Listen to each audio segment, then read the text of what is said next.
Arsenal football क्लबले आफ्नो इतिहासको 20 वर्षपछि च्याम्पियन्स लिगको फाइनलको यात्रा तय गरेको छ। Oh my god, what a long wait man. आजभन्दा 20 वर्ष अगाडि भिलारियललाई हराएर फाइनल प्रवेश गरेको आर्सेनलले फाइनलमा बार्सिलोनासँग 2-1 ले हारेको थियो। त्यसपछि ऊ फाइनल प्रवेश गर्न कहिल्यै सकेको थिएन। प्रिमियर लिगमा उता चढा भए पनि टेबलको टपमै छ, तर च्याम्पियन्स लिगमा एकपटक राम्रो गरेर आएको छ आर्सेनल।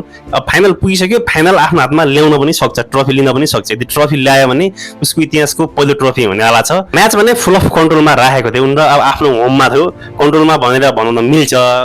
कन्ट्रोलकै बिचमा पनि एथलेटिक मेड्रिडले राम्रो चान्सहरू बनाएको हो। अब गोल फिनिस गर्न सकेनन् केटाहरूले, 1 वर्सेस 1 पनि पाएका हुन्, खाली पनि पाएका हुन्, सकेनन्। साकाले गोल गरिसके पश्चात भने म्याच झन् कन्ट्रोलिङमा आयो। त्यही कन्ट्रोललाई केटाहरूले अन्तिमसम्म पुर्याए। 2-1 को एग्रिगेटमा हारिसकेको छ एथलेटिक मेड्रिडले। अनि एथलेटिक मेड्रिडले सधैँ यस्तै हुन्छ, कहिले केही हुन्छ, कहिले केही हुन्छ, कहिले क्वार्टर फाइनलबाट, कहिले सेमी फाइनलबाट, कहिले फाइनलबाट। बिचरा यसको पनि यी दुई टिम उस्तै खालका हुन्, लगभग च्याम्पियन्स लिगको लागि अनलकी नै मानिन्छन्। त्यही पनि फाइनल पुग्यो आर्सेनल। अनि यो फाइनल पुर्याउनको लागि सबैभन्दा ठुलो रोल खेल्ने भनेको बुकायो साका, जसले इतिहास पनि बनाइसकेको छ। कन्टिन्यू 2वटा सेमी फाइनलहरूमा गोल गर्ने पहिलो आर्सेनल प्लेयर। लास्ट टाइम गरेको थियो पिएसजी को विरुद्धमा, यो पटक गर्यो एथलेटिक मेड्रिडको विरुद्धमा।